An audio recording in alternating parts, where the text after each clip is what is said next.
Good morning. Thank you so much for spending some time with me. Jacob, Lisa, okay, Trevor, it's a pleasure to meet you. Nice to meet Let's. you. Yeah, Hey, nice to meet you. Trev. I thought I had a lot of comic book stuff on my wall. I guess I was wrong. Trevor lives to Yes, shame you. just speak, pal. Yeah, Didn't you I know this was think a contest? I did not. Oh man. So let's get right into it. My first experience with Letterkenny was one of my buddies, Dane, who was saying, "You gotta check this out," and it is Dan just going on one of his stories. And I was like, what is happening? I do not even understand. I couldn't even, I was like, is he speaking English? Uh, but with a little bit of time, a little bit more, it just grew on me so much. And the comedy's so great. Jacob, how have you been able to keep it so fresh for over 10 seasons, which includes specials and now even going forward?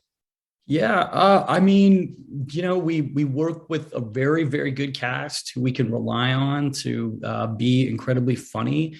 And Jared seems to be a bottomless well of small town situational humor. We've also brought on some pretty good other writers too, and I think we're lucky that we only do our seasons are short. We don't do that many episodes at once. I don't know if we could do 20 of them a year, but we have so much fun making the show. It's a pleasure to come back to every time. Lisa, tell me a little bit about how you play Gail because she uses a lot of body language, a lot of facial expressions, and I mean, I love her character. One of my favorite scenes from season 10 is actually when you're going up against the McMurrays, and they place a bet and they're trying to tell you a story, and they just the ending of what gets you, and you run off. I just laughing so hard. Yeah, I think Gail is just like she's a physical lady. I think that's sort of how I found her. And she's just like she's always in motion, and she's I got a think lot Gail going would be on. offended to be called a lady by you, frankly. She's not here. I can say what I want. Yeah. She'd probably call herself an old goat, I think. So yeah, she's like an old goat who likes to move. You know what I mean? She's got a lot going on in her body, and she's not afraid to let it out. I think that's the thing about all these characters. They're like really not afraid to be who they are, which is like a Mhm. really lovely thing about the show. And yeah, she's fully herself. She's got a lot of moving to do.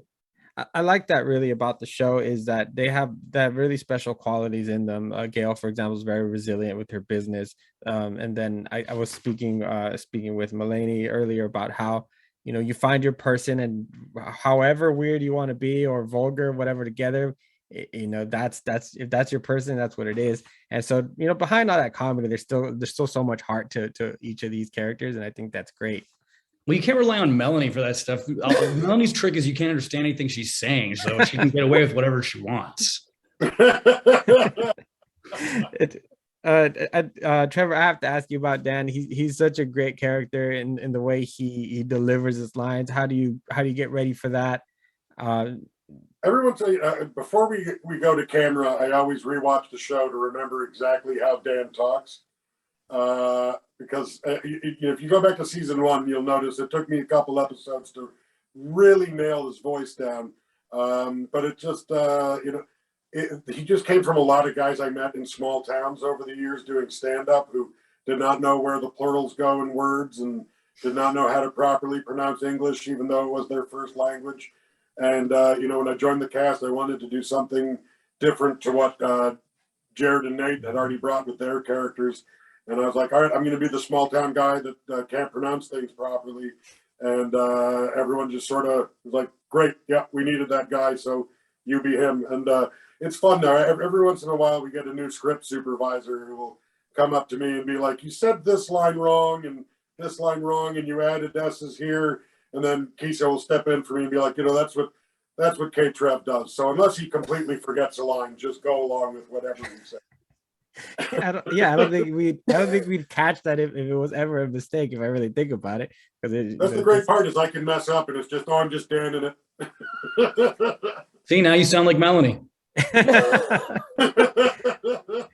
Jacob, tell me a little bit about playing Glenn in a variety of different small roles. Because when he showed up in the clinic, I was it was just the moment. You didn't have to say anything; just showing up was enough. There you go. Just put me in a pair of kitten heels and a 1950s nurse's outfit and let me do my thing. Yeah. Part of the fun of Glenn, of combining Glenn and Gail, of Glenn is They should be. Yeah, I mean, we do have fun when we work together.